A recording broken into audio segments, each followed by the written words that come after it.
আসসালামু আলাইকুম। Channel i কৃষি সংবাদে আমন্ত্রণ জানাচ্ছি হৃদয় হোসেন। এখনকার সংবাদ আয়োজন একই সঙ্গে চ্যানেল আই ইউটিউব চ্যানেল এবং চ্যানেল আইয়ের ওটিটি প্ল্যাটফর্ম আই স্ক্রিনে লাইভ স্ট্রিম হচ্ছে।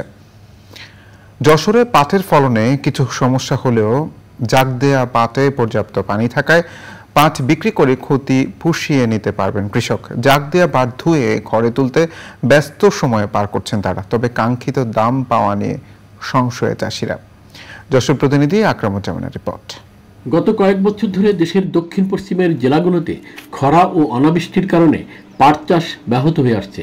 এবছর পাট চাষে বৃষ্টির অভাবে সমস্যায় পড়লেও পাট কেটে ঘরে তোলার সময় পর্যাপ্ত বৃষ্টি পেয়েছেন কৃষকরা। চলতি মৌসুমে যশোর অঞ্চলে বৃষ্টিপাত হওয়ায় নদ নদী, খালবিল ও বাওড়ের পানিতে পাট জাগ দিতে পারছেন চাষিরা। আমাদের এই যে পানি হয়েছে, পানি হওয়ার পরে এই পাটটা জাগ দিতে একটু সুবিধা হয়েছে, কিন্তু আমাদের আবার ধানের ফসল মার গিয়েছে। বেশি একটা ভালো হয়নি, কিন্তু বৃষ্টির কারণের জন্য আমাদের যা কিছুটা খরচ বাঁচবে, তারপর দামের দিকে যে আমরা মানে লাভবান না, আমাদের ক্ষতির মুখেই আছে আর কি। যখন বৃষ্টি একটু আছে সে সময় একটু পুষ্টাটা ভালো হয়েছে। এখন ফলনে মনে হয় একটু কম বেশি হবে, তারপর দামে তো কম হয়ে যাচ্ছে। তবে শুরুর দিকে অনাবৃষ্টির কারণে পাটের ফলন তেমন একটা ভালো হয়নি।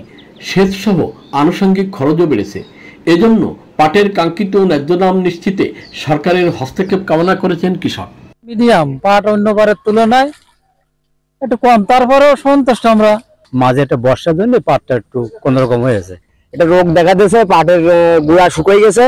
তা আমাদের পাটের যদি 3,500 টাকা মন দিলি আমরা মানে বাঁচবো, নাইতে আমাদের খুব সমস্যা। কৃষি বিভাগ জানিয়েছে পাটের ফলনে কিছু সমস্যা হলেও জাগ দেওয়া পর্যাপ্ত পানি থাকায় পাট বিক্রি করে ক্ষতি পুষিয়ে নিতে পারবেন কৃষক। পাট চাষের খরচ করে তার ক্ষতি পুষিয়ে নেওয়ার জন্য বা তার টাকা ওঠানোর জন্য যে মূল্য আসলে দরকার, এখন পর্যন্ত আসলে কৃষকের কাছে যেটা অভিযোগ সেটা এখনো কাঙ্ক্ষিত মূল্য পাচ্ছে না।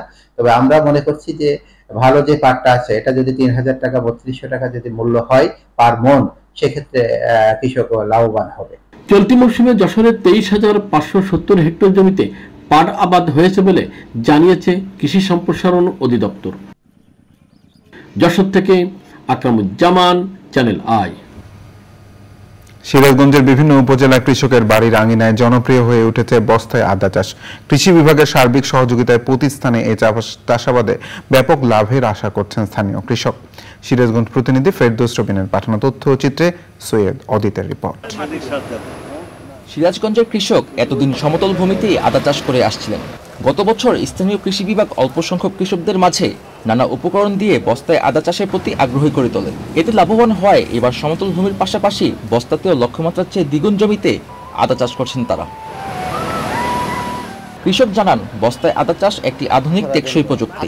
ছায়াযুক্ত পতিত জমিতে অল্প খরচে এটি চাষ করা যায়। স্থানীয় কৃষি অফিসারের পরামর্শ অনুযায়ী বলল যে এইভাবে বস্তার মধ্যে নতুন পদ্ধতিতে আদা চাষ করলে পারে সেই আদা চাষের ফলন ভালো হবে এবং খরচ কম হবে।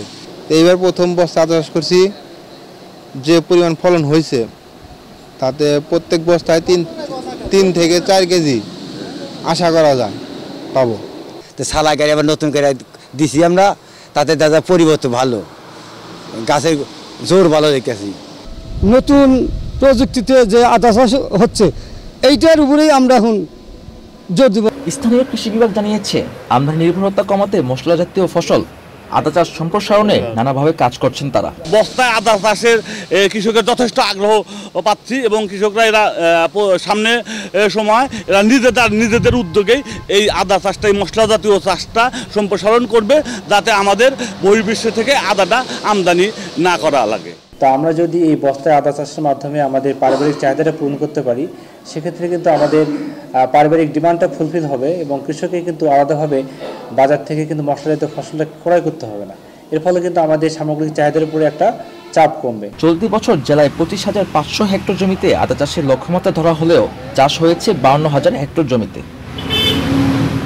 Syed Adit, Channel i, Dhaka. Channel i কৃষি সংবাদের আজকের আয়োজনে পর্যন্তই। পরবর্তী সংবাদ আয়োজনে আমন্ত্রণ জানিয়ে শেষ করছি। ধন্যবাদ সবাইকে।